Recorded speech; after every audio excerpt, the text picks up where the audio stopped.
Hordoftoota Arakiloo Daily News kabajamoo bakka jirtanitti nageenyi keenya isin qaqqabu jechaa guyyaa har'aa kana magaalaa Najjootti argamuudhaan hojii tola ooltummaa dargaggoonni magaalaa Najjoo agartuu Art Team jedhamuu fi Abdiisaa Agaa Film Production waliin ta'uudhaan namoota harka qalleessa deeggaran isin biraan geenya. Aga xumura sagantaa keenyaatti nu daawwadhaan affeerraa keenya.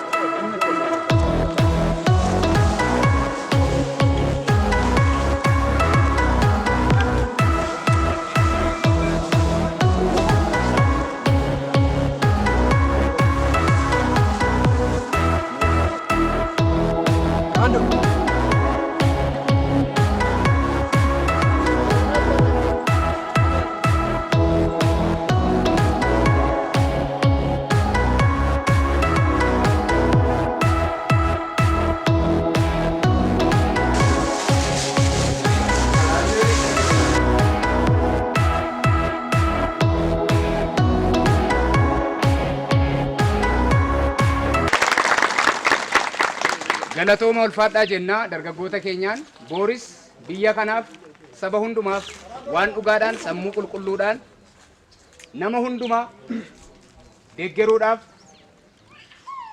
carraa gaarii amma isaaniif baname kana itti fufsiisuu qabu ittiin jenna.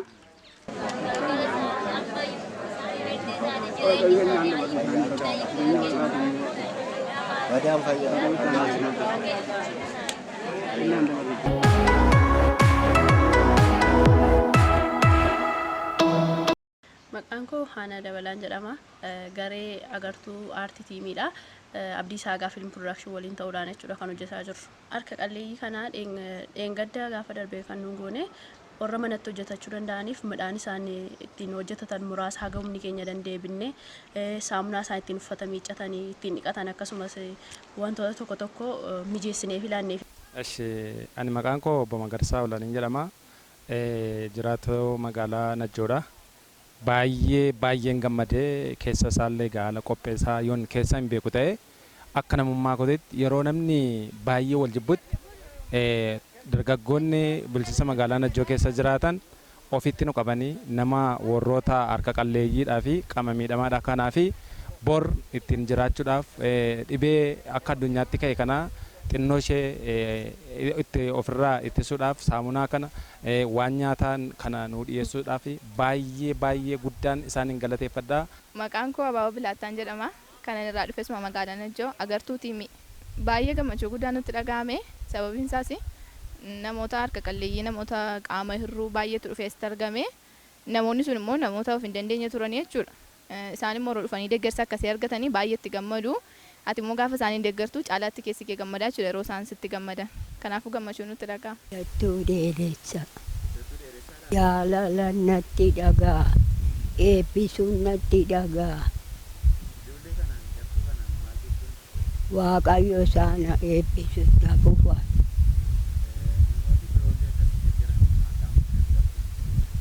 Waaqayyo isaana gargaara. Maqaan koo Roobiraa Qajeelaadha. Hojiin nuyi hojjennee hiyyeessota magaalaa Najjoo keessatti jiran walitti qabnee hojii tola ooltummaa hojjennee waan humna keenya waan kiisiin keenya ammoo kiisii keenya qabu deeggaree jiru. Baay'ee natti dhagahama. Baay'ee abbaan koo harki isaa miilli isaa takaalamaadha. Danda'ee ka'ee wanta tokko gochuu hin danda'u. Ani immoo dafqaan bulaadha. Sababa ta'eef dafqaan bulaadha. Bakkee irra deemeen dafqaan bulee fidee gargaara. Baay'ee galatoomaa jireenyi keessanii jireenya gaarii nama isinii yaadu gooftaan Yesuus Kiristoos isinii fayyadu akkasiin namicha kanaaf yaaddanii jaarsi kun dadhabaadha nama gargaaru sababa hin qabneef dafqaan turaa ture qabeenyaa sababa hin qabneef waaqayyo qabeenyaan dabarreef jireenyaan dabarre isinii fakkennu. Kanarraa dhufee ganda duwwaa afuriidha. Maqaan koo Manuel Ittaanaan jedhama. Baay'ee natti tole malee ijoolleen kun kaka'umsa isaan uummata isaanii deeggaruudhaaf qabanii baay'ee natti toleera. Baay'ee waan jajjabeeffamuu qabudhas. Nuti mul'ata qabnaa kan nuni hojjechuu baaneef humna keenyaanii mul'ata keenya kana galmaan keenya jenneeti. Kana gochuuf immoo humni keenya ga'aan turre kan nu bira dhaabbatan obbolooti keenya jiru kan akka Hawwii Biraanuu fi Obsee Luboo guddaa isaan galateeffachuun barbaada carraa kanaan.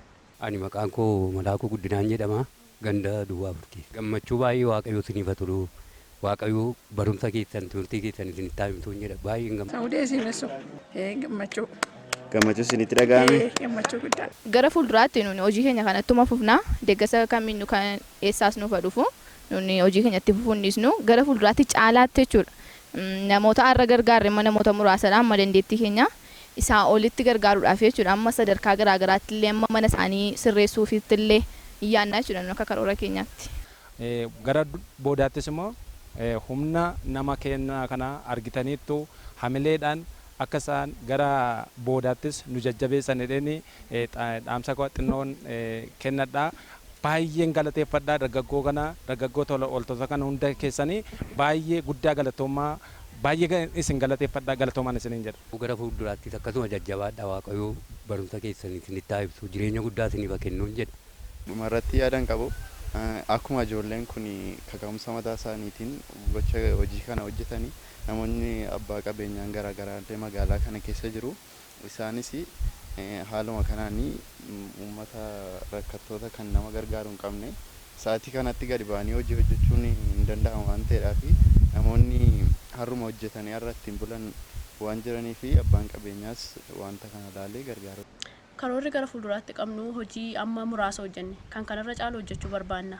Namoota nu waliin hojjechuu barbaadan balballi keenya karri keenya banaadhaan nu wajjin hojjechuu dandeessu nu deeggaruu dandeessu akkasuma lammii keenya waliin taanee lammii keenya illee haa baraarru haa deeggaru dhukkuba kanarraa baraaruu qofallee osoo hin taane erga baraaramanii illee akkaataa karaa jireenyaa akka isaan qabsiisnu jedha. Jireenya guddaa isaanii fagennu bultii guddaa isaanii fagennu akkasuma isaanis ta'anii waan guddaa irratti ulfaatanii argaman jedha. Jireenya bara baraa isaanii fagenni fa'aa argan bara keessa akkasuma ga'anii nu fagennan jedhee si deebise. Warra kana nuu dhaabatee mana isaanii keessatti jireenya isaanii keessatti isa mana hin argin jiru sadaalan hin argin jiru haa kennuuf gooftaan haa agarsiisu jireenya guddaa. Dhaamsan akka garee fakka dhuunfaatti qabu hundumtuu akka humna isaatiitti hiyyeessota keenya haala yeroo kanaa irratti hiyyeessota keenya walumaan taanee kan gargaaru. Hordoftoota daawwattoota keenyaa qophii dhimma deeggarsaaf hojii tololtummaa dargaggoota magaalaa Najjoo agartuu aartii tiimiif walta'iinsa Abdiisaa Fiilm Piroodaakshiniidhaan hojjetan isin daawwachiisaa turuun keenya yaadatama. Waan nu daawwattaniif galatooma. Warreen fuula peejii keenyaaf haaraa taatan saabskraayib ta'uudhaan maatii gara maatii keenyatti dabalama.